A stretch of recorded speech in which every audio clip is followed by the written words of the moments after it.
Oldi eshik mana shunday ko'rinishda zamogi. Bu zamogimizda mana sal chang bo'lgan. Buni artib tozalab, hozir polni ichlarini ham ochib, boshqatdan terib, remont qilib qo'yamiz. Birinchi o'chirib mana bolchasi ochiladi, krishkasi olinadi.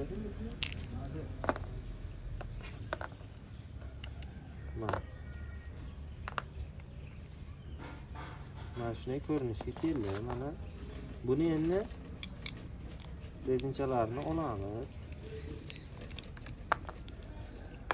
Olingandan keyin mana bu plasmasi, mana bu balandlikda bo'lishi kerak. Mana shunaqasiga, uzunasiga kesiladi. Bu mashina haydaganda qirt davush beradi. Shuni yo'qotish uchun mana shu balandlikda kesib olib taylaymiz mana bu qismini. Buni mana bu yerda ariqchasi bor, sal olayga yetarib, tagidan tepaga ko'tarsa chiqadi. Buni birdaniga o'zini mana bunday tagdan tiqib ko'tarish kerak emas. Mana bu yerda tepa qismidan mana ko'tariladi mana. Ozroq yordam berish kerak. Bo'ldi, mana olindi, tayyor nasib bo'lsa zamogimiz. Endi buni tachit qilib kelamiz.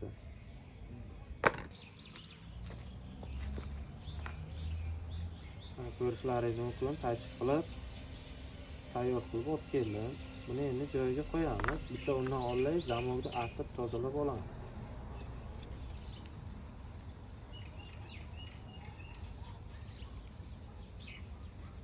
Yangi 25 mashina bunaqangi chang, tuproqloy bo'lib ulgurmagan hali. Ko'rishlaringiz mumkin, mana top-toza turibdi o'zi zamog. Shundan keyin sal yoq-buyog'ini artib, changlarini olib, yangi moyga o'tirg'izib yuboramiz.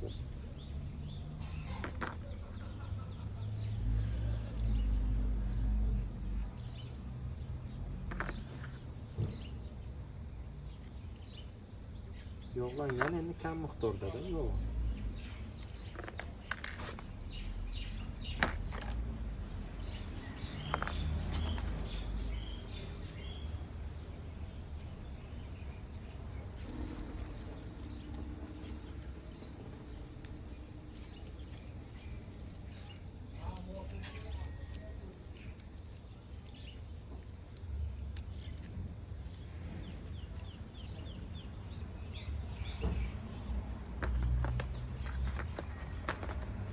Xo'p, mana tayyorlab oldik. Nasib bo'lsa, buni endi terishni boshlaymiz.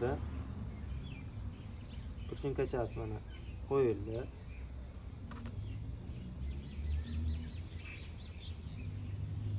Ariqchasiga qo'yish kerak. Bo'ldi, mana tushdi.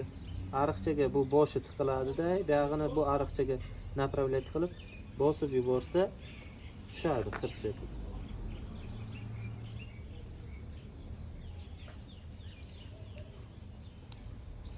Mana bu yog'i tayyor.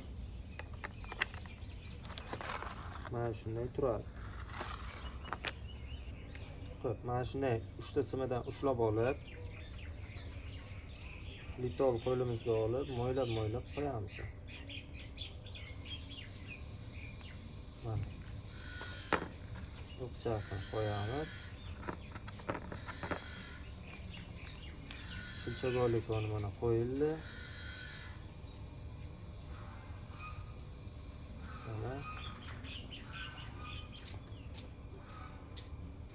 Zamogimiz mana moylangan, tayyor holatga keldi. Endi krishkasini qo'yib tersak bo'ladi.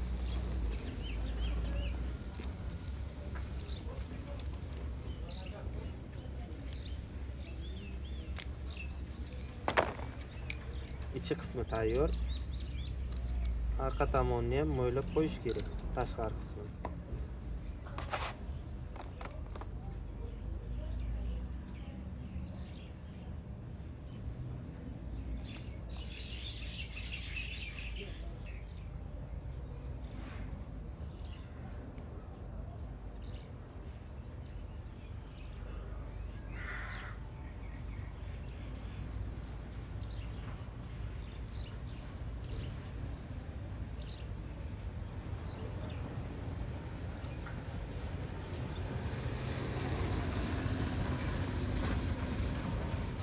zamogimiz mana tayyor holatga keldi. Endi buni joyiga qo'yib, nigelirovka qilib qo'yamiz.